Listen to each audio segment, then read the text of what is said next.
Hey, my name is Olivia Gudaniec, and you've landed on my vlog section, and I'm going to be doing a story time today. I've wanted to make this episode for so long, so here we go. We're going to talk about how my dad set me up on a reality TV show.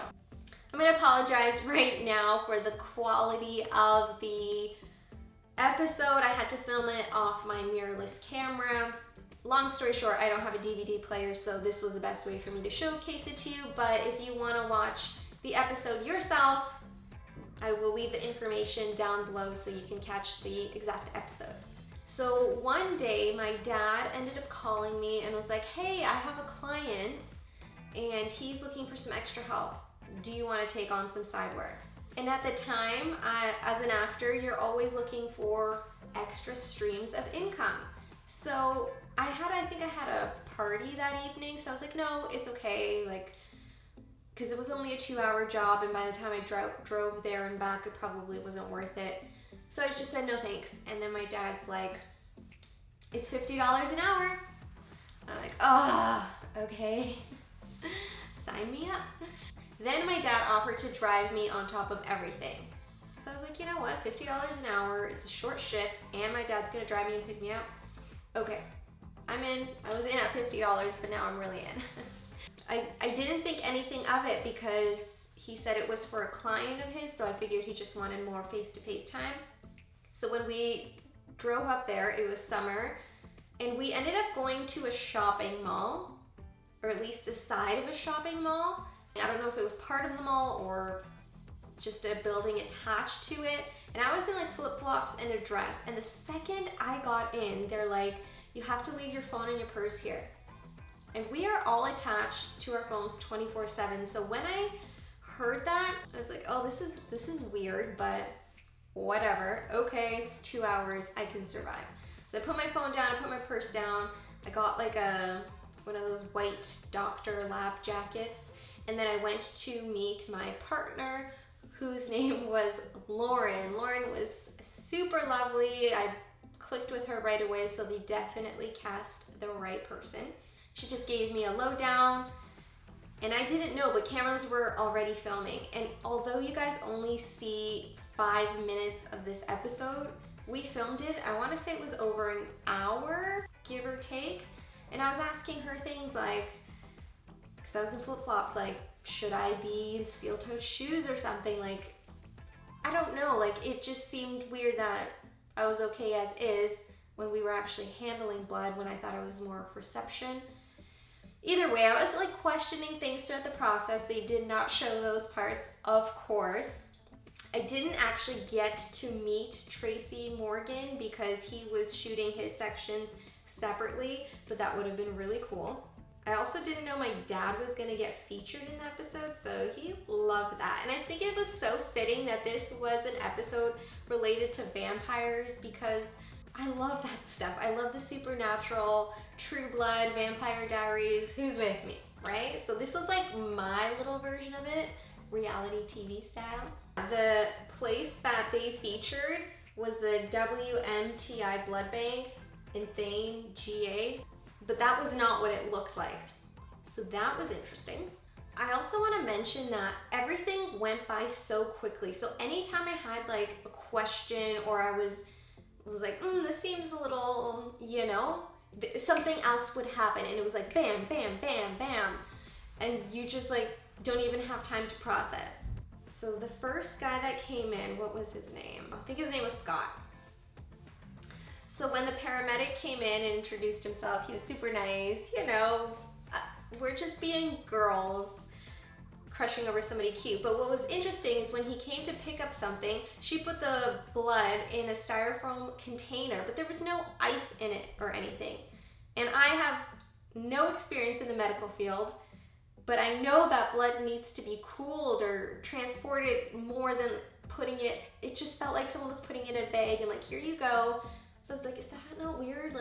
So the conversation Lauren had on the phone felt like 5 seconds on the show, but it was actually a couple of minutes in real life. And she was things were getting heated. So that's why I was asking, is she okay? Because you could just feel the tension. I thought she might cry.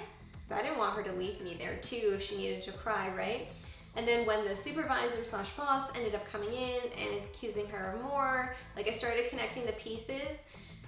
But I'm like, why would anyone steal blood, right? So I brought in the, you know, are you a vampire? Because like that is my world, at least at that time. So it's just so fitting that this episode revolved around that. And I didn't also know that my dad and the whole crew was watching from the other room. And my dad said they actually had to pull him away further because he was laughing so hard. And also, there's how many camera angles, and the fact that I didn't even notice the camera. Mind you, there was way too much going on in a short period of time. And when Lauren said she had to go leave the room for coffee, I was like, oh my gosh, I hope nobody comes in.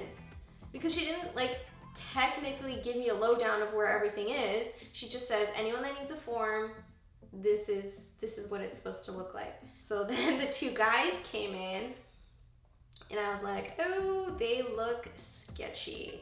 Okay, I was just praying to God at this point Lauren would come back. Luckily, they brought in my knight in shining armor, the supervisor. He took one guy away and I'm like, okay, it's gonna be fine. I'm just here to essentially babysit. But this guy started hissing. And before I even have time to react, like, I'm not thinking I'm not safe. I'm just thinking this person needs help and what am I gonna do? But again, like I said, everything's so quick. Before I can even react, Lauren comes back from her coffee break. They have their little interaction. And in the meantime, you hear banging and it's just like one person's hissing, one person's getting hurt, Lauren's panicking.